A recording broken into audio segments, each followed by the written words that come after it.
Hola Flor, buenos días, ¿cómo están? Bien, bueno, venimos con una semana donde en la universidad se está hablando mucho de Malvinas, ¿no? En este mes de abril hablábamos la semana pasada de la vigilia, de los veteranos, tuvimos varias charlas en la universidad en relación a esta cátedra libre de Malvinas y hoy trajiste a una persona para conocer un poquito más sobre la vida de una persona que estuvo también brindando una charla aquí en la universidad.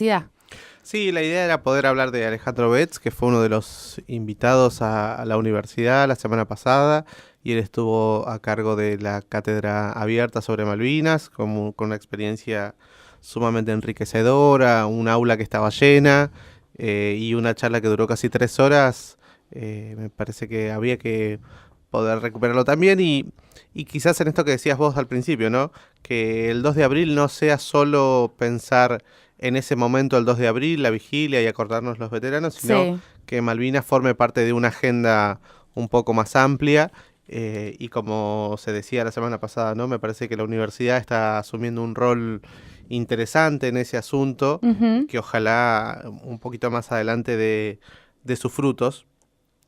Y en ese marco de este asunto, antes de hablar específicamente de Betts, les quería contar Sí. que la universidad tiene un proyecto de extensión, ¿sí? Que fue seleccionado y financiado por la SPU, donde se está por crear el primer archivo oral de la universidad. Ah, mira qué interesante. Sí, en torno a la temática Malvinas, ¿sí? Si bien es una demanda que surge en Ushuaia, del Centro de Veteranos de Ushuaia, esta propuesta se va a traer también a Río Grande, y la universidad dentro de poco va a comenzar a hacer entrevistas Bien. a veteranos y a antiguos pobladores, o a gente que vivió en antiguos pobladores, es un término que ya no tengo que usar.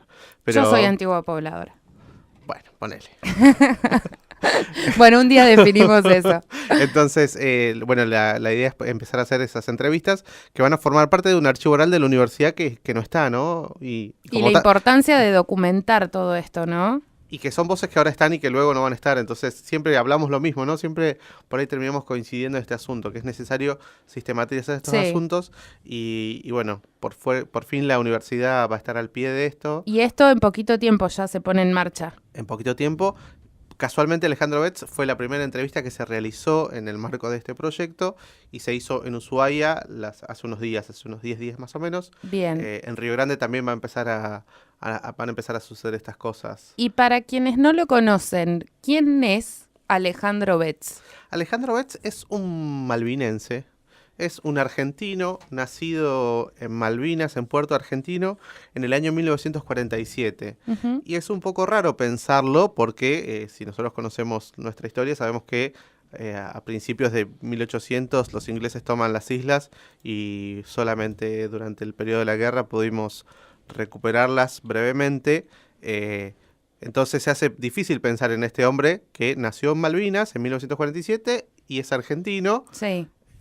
Así que ahí vamos a llegar. Él es cuarta generación de malvinenses. Su familia llegó originalmente en 1842 a las islas. Ujú. ¿Sí?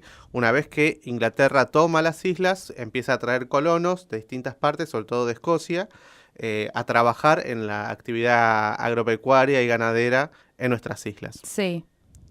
Que mirá las casualidades. Su mamá, y él lo cuenta acá de una manera muy, muy interesante, su mamá se llamaba Malvina. Mirá. Bueno, casualidades no sabemos. Viste, las casualidades a veces hay algunos que dicen que no existen. Tenía algún destino marcado, Alejandro. Cuando él lo contaba la semana pasada en la charla, uno sentía así como te daba escalofríos a Sí. escuchar ese tipo de cosas. Muchas partes de su relato iban hacia eso. Eh, y él nos contaba en la charla de que mucho del lenguaje que se usa en el campo es del español, ¿sí? Ese es de uso de, como los que nosotros tenemos acá, los pelajes de los animales, de los Sí. caballos, incluso los nombres de muchas partes o de la toponimia, todo asociado al español. Él en un principio no sabía por qué era, ¿no? Y no había una explicación por ahí tan certera, pero tenemos que pensar también que una vez que expulsan a Luis Bernet, quedan gauchos argentinos Claro. trabajando, luego la población chilena que es incorporada también al trabajo en el campo, y sin duda ese proceso de hibridación va generando una transformación en la lengua y en Ujú. el uso, ¿no? Eso está claro. No vamos a esperar que la Real Academia Española diga algo sobre el uso de las palabras. No vamos a esperar eso porque no va a suceder. Exactamente. Él está registrado como el residente número 2248 de las islas. Ajá. ¿Sí? Sabemos también que la población de ¿Ese Malvinas... sería como su número de DNI? Muy interesante esa pregunta que estás haciendo, porque él cuando empieza toda esta revisión sobre su biografía, los isleños no son ciudadanos ingleses, Ah, ¿no? sino hasta después de 1982. Ah, bien. Ellos tenían así como una suerte de... Estaban en una suerte de gris, Sí, de... un limbo. En un limbo de qué eran, ¿no? Porque sabemos que esa denominación de Kelper los hacía afuera de la ciudadanía inglesa. Sí. Es Bueno, algo- ahí se plantea la discusión o el debate, ¿no? De por qué los ingleses le empiezan a dar bolilla a Malvinas y creo que le dan bolilla por después de la guerra. Ni Antes más ni menos. no existía. Ni más ni menos. Sí. Es así. Es el quinto hijo de 8 hermanos, ¿sí? Y acá nosotros empezamos a ver algo que tampoco se habla mucho, ¿no? La relación que tenía Argentina con Malvinas antes de la guerra. Nosotros teníamos una relación muy fluida, teníamos gente que iba a Malvinas regularmente Sí. a trabajar, familias de Río Grande que iban a Malvinas a trabajar en el petróleo porque YPF estaba instalada allá, LADE estaba instalada allá, la línea aérea del Estado.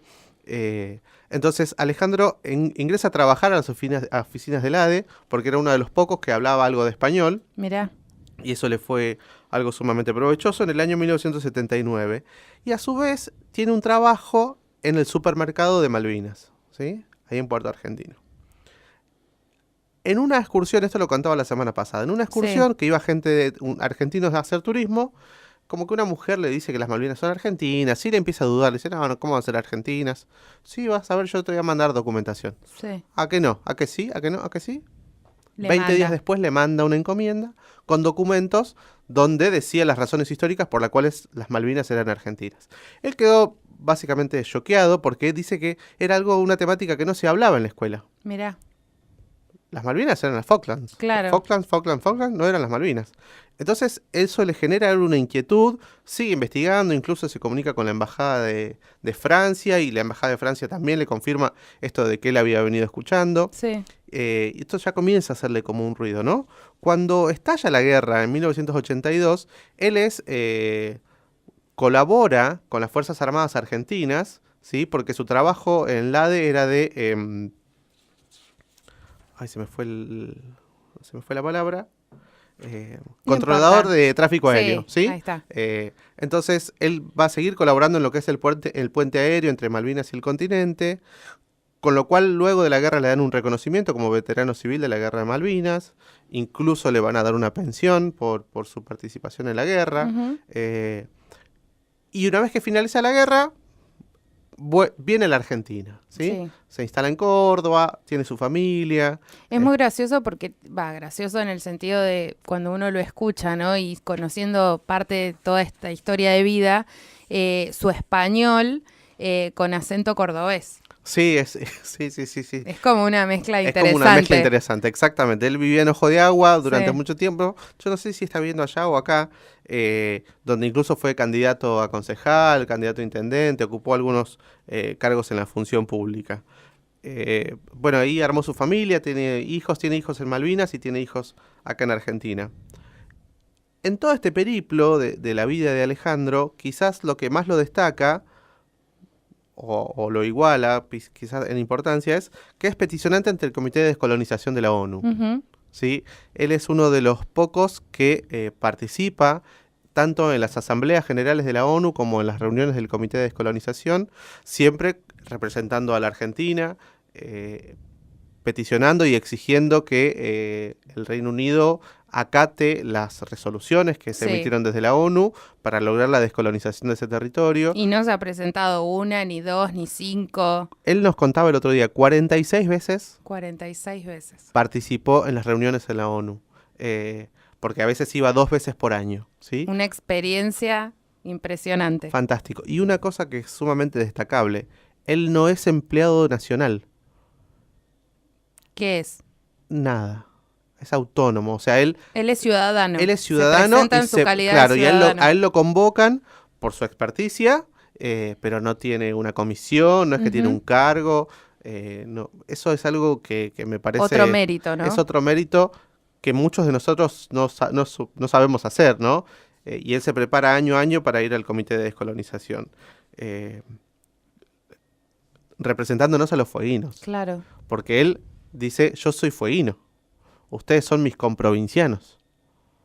Algo que muchos no tenemos incorporado, lo he visto desde los medios de comunicación hace 2 semanas atrás, cuando familiares de veteranos, de soldados que combatieron en Malvinas fueron al cementerio con esta tarea que realizó la Cruz Roja, y los medios de comunicación titulaban "Volvieron al país". Exactamente. ¿No? Como si Malvinas no fuera parte de Argentina, digamos, contradicciones en las que uno cae sin darse cuenta, en estas trampas del lenguaje. Sí, en la colonización del idioma, ¿no? Como tenemos que descolonizarnos de tantas cosas. Y es verdad, es fueguino. Es fueguino.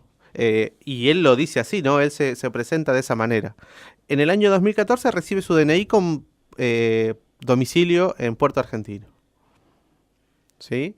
Todo un hecho histórico. Todo un hecho histórico, porque además el Estado fueguino tiene que garantizarle su derecho al voto. Y en el año 2015, además de ser candidato a Parlasur, emite su voto en la Escuela 1 de Ushuaia, que era la que le correspondía, ¿no?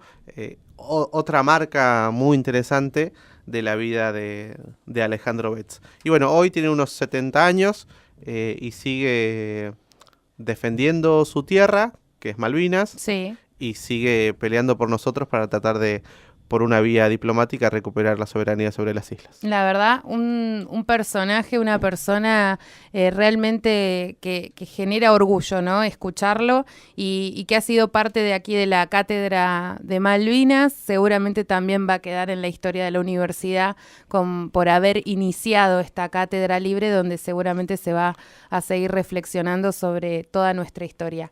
Muchísimas gracias, Esteban. Hasta la semana que viene.